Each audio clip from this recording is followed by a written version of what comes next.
Okay, this is Ken from the No Tech channel. Welcome back. Doing part 3 of my podcasts with Nick from Dirt Sheet Radio. Yo, what's up? What's up? We're going to be continuing on the podcast about the technology area and the paranormal.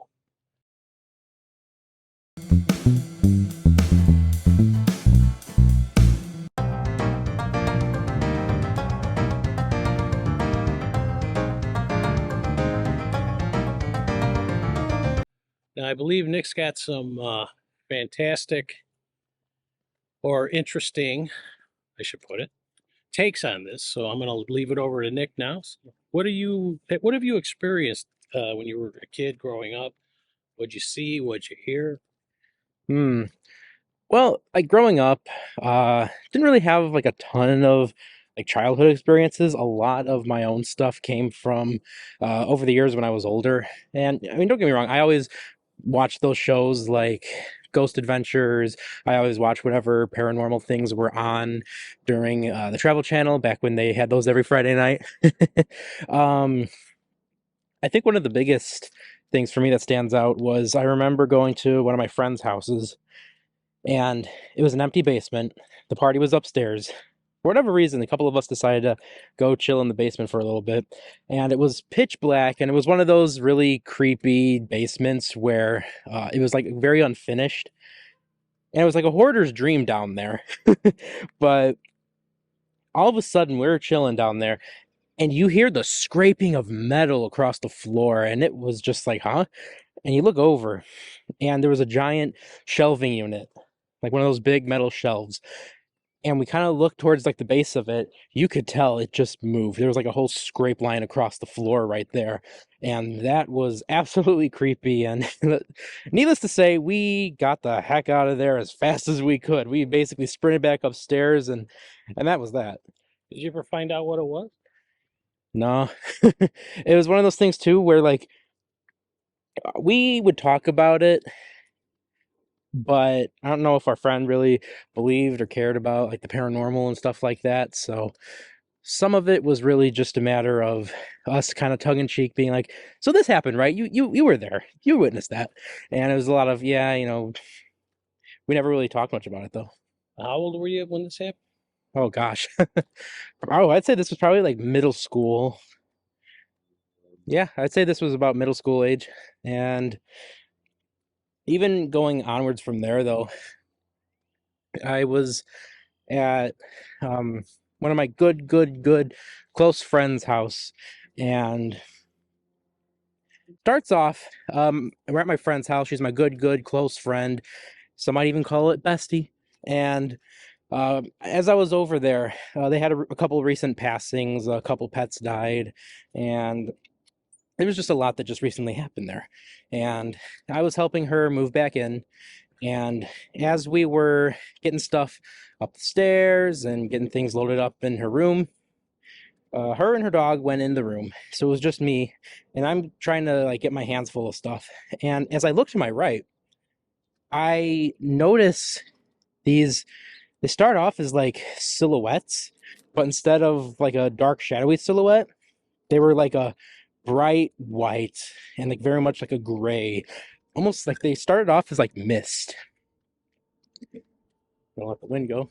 What were they? Okay, like silhouettes? I'm just waiting for the wind to die down.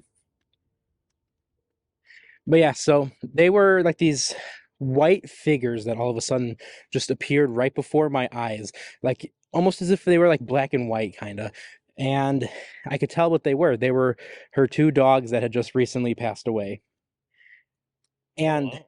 yeah, and it was one of those things where I had always wanted to see and experience something paranormal. And in that instance, I just remember my heart was racing, and I was I basically put down gently, of course, everything that I was holding, and I'm just thinking to myself, "Wow, this is really happening, isn't it?"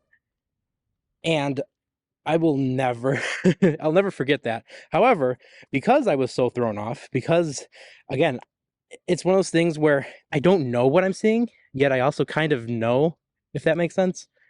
Where it's just like I I never thought this would actually happen to me. And you know, a lot of times you have that like skeptical doubt of what you're seeing. Mhm. So for me, I'm just like, my heart's racing. I'm looking at this and I'm like, okay, I'm gonna go and talk to her and see what she has to say about all this. And at that point, you know, they were gone. But my biggest regret there was the fact that I just didn't capture them. I didn't take a camera and record them. Yeah. As I think about it, that was truly something that it definitely shaped how I consider things with the paranormal. Because again, I've never hunted ghosts really, never went out of my way to do so at least. And again, I've had such a reverence for the deceased and such a reverence for spirits and anyone that decides to, hey, we're going to hunt ghosts. But the big thing too for me was this kind of awoke something in me. So I'm like, I'm never going to let that happen again where I'm never going to let that happen again to where I miss something. I'm never going to let it happen again to where I don't have my camera ready to go. And one of the big things too for me was I wanted to have it ready to go in case, you know, I had to capture a video or something. I wanted to basically be like Zapruder, you know. I wanted to have that footage ready to go. And I think the big thing there for me also was it's ghosts. You can't predict them, right? I mean, maybe if certain conditions are met, maybe if I'm at a place that's haunted, I mean, you factor in that there were some deaths that took place in this house, you know. So I thought that eventually something will happen again. And sure enough, there was a time that there's some sort of entity. So I was sitting on the stairs and I'm just minding my own business, getting ready to head out for the night. Everyone else went upstairs and they were done, they were sleeping. So no one else is down here. And here I am, sitting on the stairs, looking into a room that is pitch black, but it felt like there was something in that room. And through the darkness, it seemed like there was a figure that was moving kind of fast, kind of quickly through the darkness. And that itself, it terrified me. But then What shape was it? it was like a humanoid figure. And Big, small? it was hard to tell just because of the fact that it was a dark room with a dark shadow form. It was just one of those things where you could tell there was something there. Uh-huh. So in this instance, I'm like, I remember the previous time that I didn't have my camera ready to go, so I'm not letting that happen again.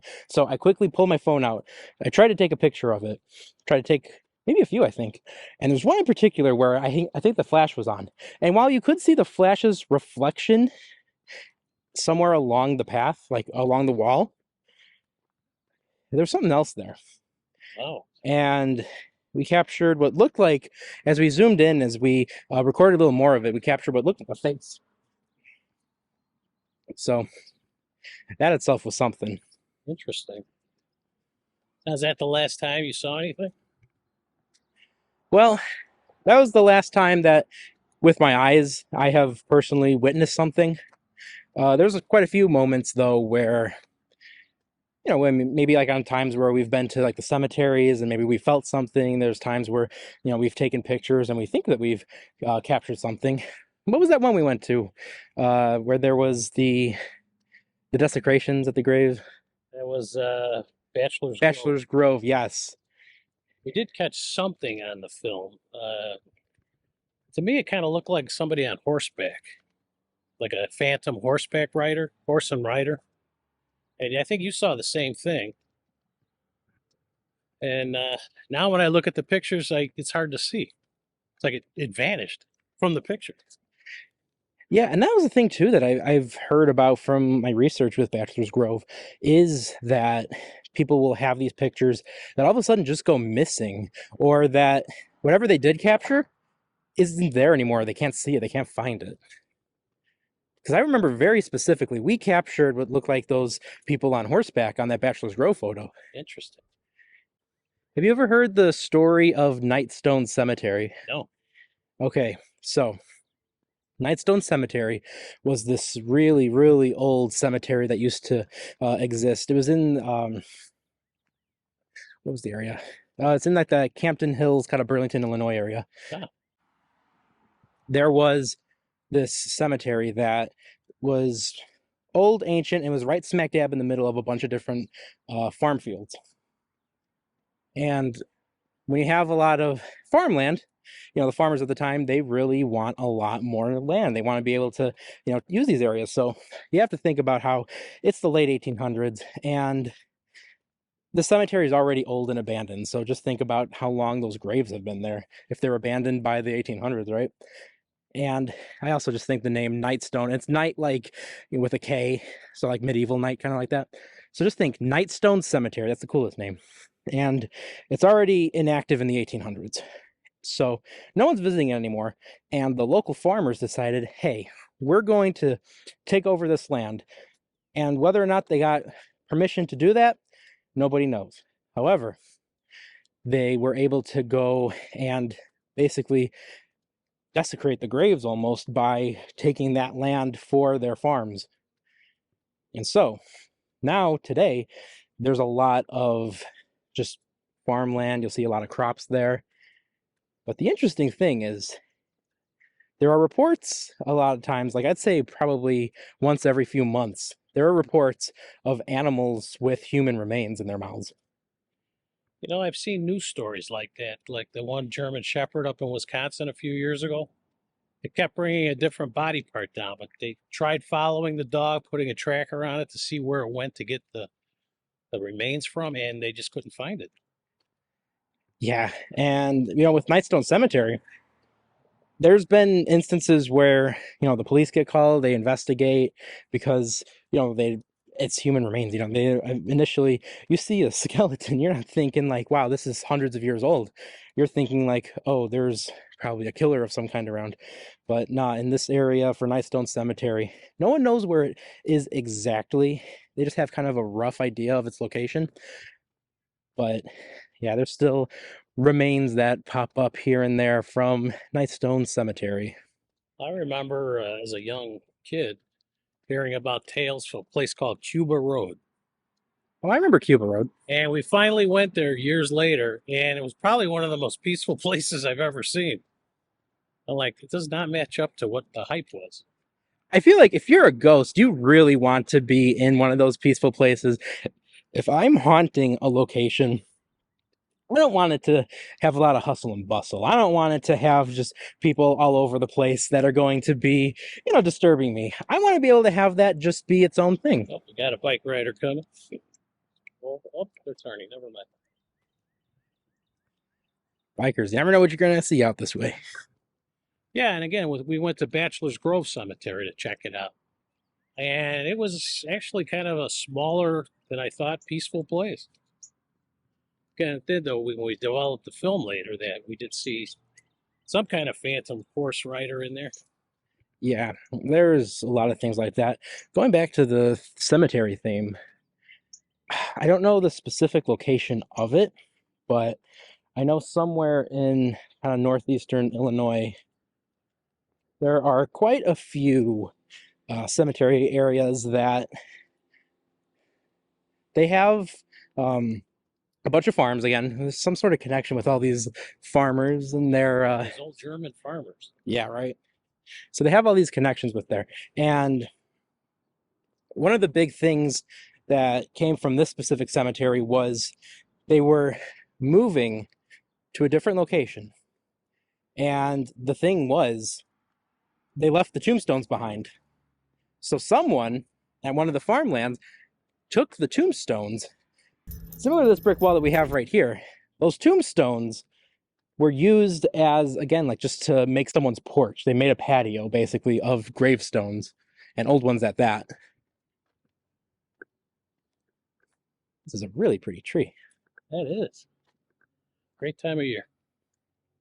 Oh, exactly. But, I mean, a lot of people I know think, too, that, like, when it comes time for the paranormal, that's Halloween only. But I feel like, that's the type of stuff that happens 24/7.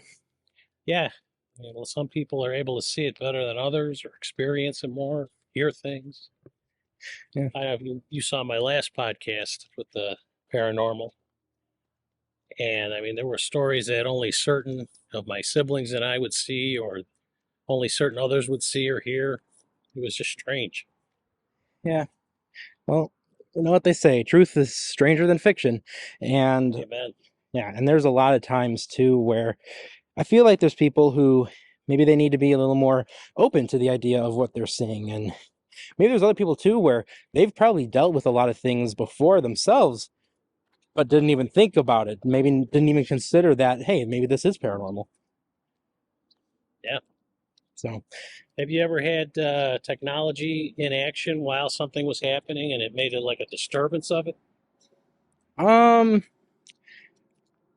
I can't think of a time off the top of my head where something like that happened. However, there's one time that just kind of I got reminded of where I was sitting at home. I was just playing a game on the computer, I believe, and the moment I look to my left, all of a sudden I peek over, and the light fixture, just like the decorative sort of glass bowl that goes over the light, just fell to the ground and just shattered on the floor. And it happened at the exact moment I turned to my left and looked at it. And it was a thing too where I felt like there was something there. Like while I'm in the middle of my game I was playing, while I was in the middle of being on the computer, I felt like there was a presence over there. And there's never been any disturbance of the technology itself while you've been using it Well, during those specific times? nothing I'm aware of. I know a lot of people like using those like mobile apps and whatnot. I I have very mixed feelings about them. I think the grand total of most, if not all, but at the very least most of those apps that you might find, they're just party apps. They're not meant for like true like hunting and whatnot. You Yeah, know? because that cell phone actually have the sensor that you would need for that. Yeah, exactly. And I feel like it needs just like so much more to really go on. Because again, like you said, does the cell phone have all the capabilities that can track it? And if so, like how do these app developers find just the right way to implement them? Like there's a reason we never see them being used on Ghost Adventures or Ghost Hunters. Yeah. And I never thought, if really using them or not. I mean, I know cameras can supposedly pick up energy and that type of thing, but I don't know about the phones. There's a guy, I believe his name's Bill Chappell. He is basically like the mad scientist on Ghost Adventures. He comes up with so many crazy things, and I know one of the things it was, I believe he was the one that created the refurbished Kinect camera, where he used the Xbox Kinect and was able to reformat it to where it can start picking up. It makes like little skeletal avatars of whatever it detects within the lights that it shoots out, and it basically they use it as a ghost hunting tool, and it's really cool. And there's actually, I don't know if it's still around. I know there was a whole subreddit dedicated towards people experiencing ghosts manipulating their Xboxes and ghosts being captured on the Kinect camera. Interesting. What other homemade devices have been used that you know of? Hmm. Cat balls. Yeah. Especially since my last video when I learned about the cat balls, I ordered some off of Amazon, of course. We went to different stores, different pet stores. Nobody seemed to have these damn cat balls. So A finally, lot of ghost hunters out there. I just ordered them off of Amazon. Got them to the house, put them on the one on the table, and it was lighting up on its own, but it was also kind of rolling. So I don't know if that set it off. Somehow it got knocked, to start rolling, and then the light started flashing in it. Yeah, there's so many variables I think that come with, I mean, not just cat balls, but just when you think about it, any sort of ghost hunting tech, you know. I think the biggest rule, the number one rule of ghost hunting is without a doubt, always be debunking. Because I mean, look at all the ghost shows. They will go out of their way to try and make sure that there is something going on that they can, explain, because you want to be able to disprove what you're seeing. A lot of people think that, oh, they're just trying to get any sort of evidence of ghost activity. And yes, but they also want to be able to, explain what this is if it's not that. And be like, say, oh, what's this hotspot for? Oh, it's because there's a heater there, and there's a lot of elements of credibility to what you're picking up. And I think when you are going out of your way to try and debunk it, that's adding more credibility to what you're capturing. That's adding credibility to the evidence. Yeah, that's very interesting stuff. Do you have anything else related to that? Uh, I mean, when I think about like ghost technology and like ghost hunting stuff, I love thinking about like the games I've played, such as there's one game I play on Roblox with some of my friends called Blair, and it's basically like a phasmophobia sort of hybrid, but it's on Roblox.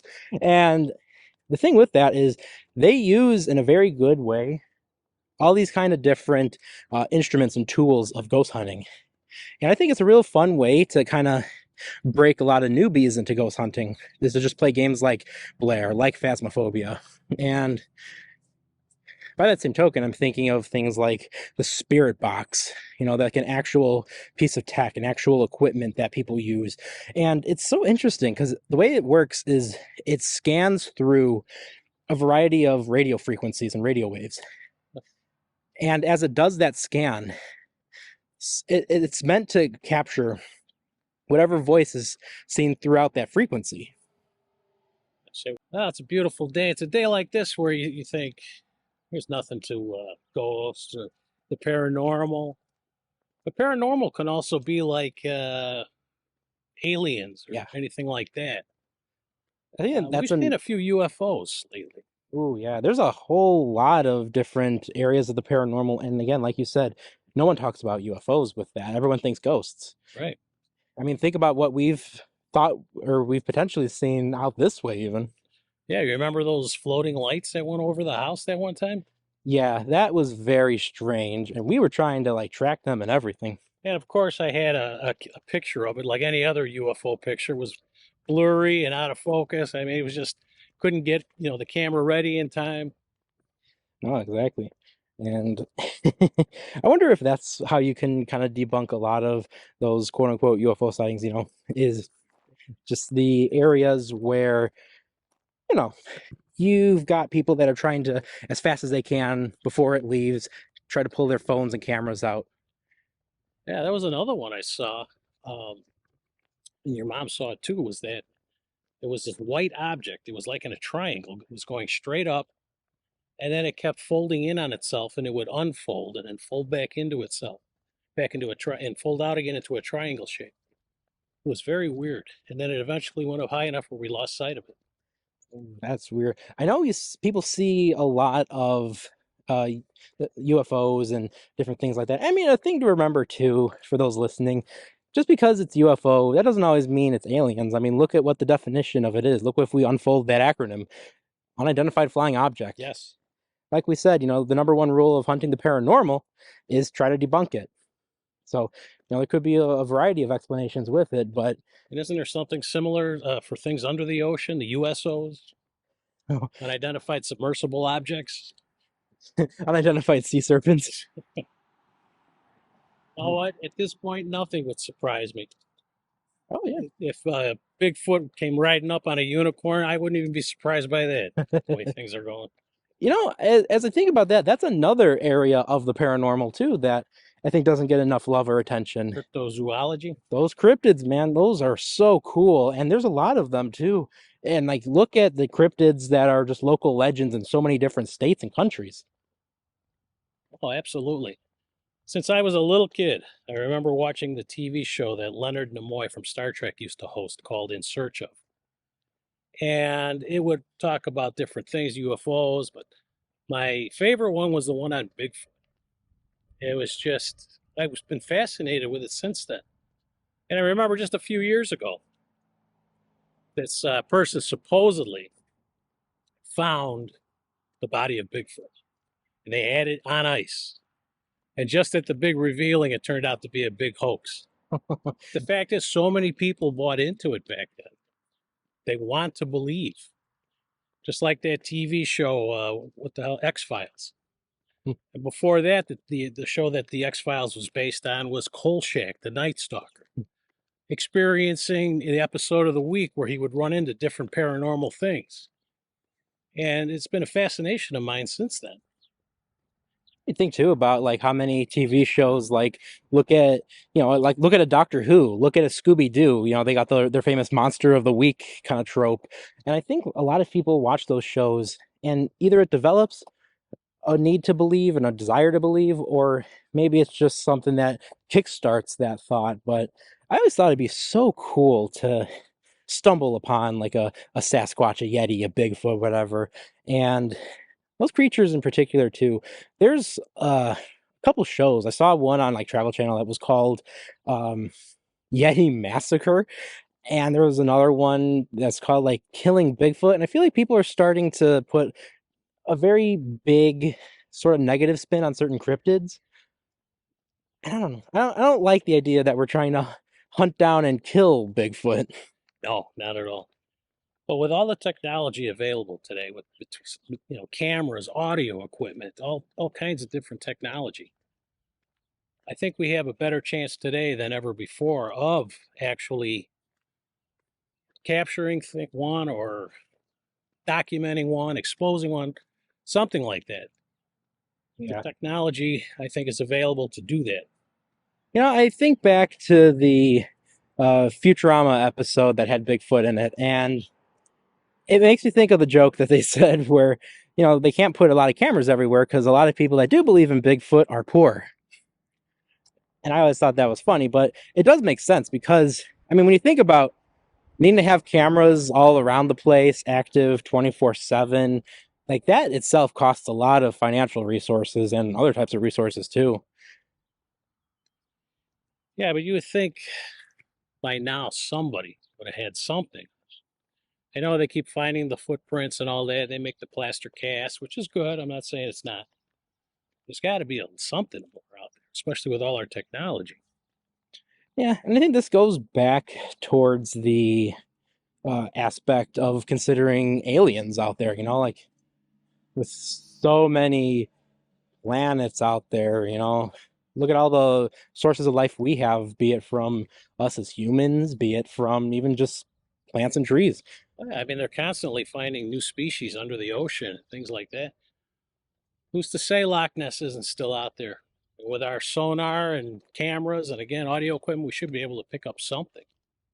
What is it that we know more about the moon than we do our own oceans? Yes. Yeah, so who knows what's both out there and what's down below in the deep depths? Lurking in the darkness. Oh man, there's a variety of like sea serpents that you could think of that, even just beyond, Nessie. I'm thinking another one of my favorite cryptids, the giant squid. There's entire movies based on a lot of these cryptids. There's the famous chupacabra. There's so many types out there. Well, even the Native Americans have the skinwalkers. The Wendigo. Yeah, that could change into different shapes. That one TV show I was watching, Skinwalker Ranch, some of the stuff that they documented using their technology, just amazing. Very awesome. Yeah, and then there's a certain point where a lot of these shows where they do start hunting evidence, the longer they go on, it almost makes you wonder, number one, have they all found everything? Because, again, like I said, I'm a huge Ghost Adventures fan myself. I'm not able to physically sit through, they're on what, like season 20, 28, 30 or something like that. I can't sit through every single episode of that. They're like 45-minute, hour-long episodes. But at the same time, like, have they found enough stuff to where it's like, we don't need the show anymore? And I think that's true of like a lot of different shows, because then you have the other side of the coin where we've captured so much stuff that is it all truly debunked? Is it all stuff that they've gone out of their way to, you know, verify as being quote unquote legit, or at least something suspicious? Or is it something where they've looked into it and maybe they've aired it as compelling TV, but then we have the famous ghost hunters incident where they were caught faking evidence. I did not know this. What happened? Okay, so check it. The guys on Ghost Hunters, there was an instance where one of the main hosts, the kind of smaller, skinnier dude with the dark hair, he was just kind of standing still with his eyes closed, and he was claiming that there was a figure that was kind of pulling at his collar. Well, people analyze the footage, and you don't get past the internet. So people looked at it and they see him, and he's got his fingers in such a way where you can see like he's holding something like a strand or a string through his shirt. Oh, wow. And as the collar goes down, so does his fingers when he's pulling on something. Busted. Exactly. You know what I don't understand about these shows too is they always try to do these spirit contacts by themselves in a completely dark room. Why can't they do it during a day like this? So one of the things I can think of, because that's something that I've asked before, and a lot of people have even asked me because I'm such a big fan of those shows. I think some of it, number one, I mean, obviously there's the spooky aura of darkness. But then, when you think about it, if we were to do something like that outside, as the sun peeks in, you might be getting random lens flares, or you might be getting some mistakable like flashes of light, maybe, or stuff reflecting off the camera. And I know that's one thing. Also, certain low frequency cameras, I believe it's to the point where as they're trying to capture certain light waves, they can only go and be like super effective at night, because if you try doing it in the day, the camera's just bright white thanks to the sun. Another thing too, Right, well, yeah, that kind of makes sense in that part. the other aspect too to consider is, when you do it at night, these places are closed for the day, because a lot of these places are tourist attractions. Some of them might be businesses that are still running actively as a business and not so much as like a ghost destination. And when you do it late at night, you're also, not having to worry about debunking, was this just a customer? Was this just a person passing through? So there's different things like that. I'd say like are the considered logistics of doing it at night. And again, I'd say number one though is still making it spookier. Yeah, I guess they need the optics for the TV show. All right. Well, anything else you can think of? We'll wrap up this episode of the podcast for No Tech. Um, Nothing else that I can think of off the top of my head, but if anyone is, ever interested in maybe not talking about spooky ghosts, but maybe talking about professional wrestling, hey, make sure you go check me out on Dirt Sheet Radio. The flagship podcast is live every Thursday morning. And on top of that, we also just launched a new website, comicbookclick.com/dirtsheetradio. Make sure you go check that out, and go check us out on all the different social platforms. We have content posted every single day, 24/7. We are capturing all the different nerd culture news. We're capturing pro wrestling news and sometimes even breaking news. So make sure you go check us out. That is Dirt Sheet Radio. And I will be, like I said, on a lot of the shows, such as the flagship podcast Thursday mornings and the AEW Dynamite recap. All right. Special thank you to Nick from Dirt Sheet Radio for joining yet another episode of the podcast. And to all of you, I look forward to seeing you in my next video. Take care.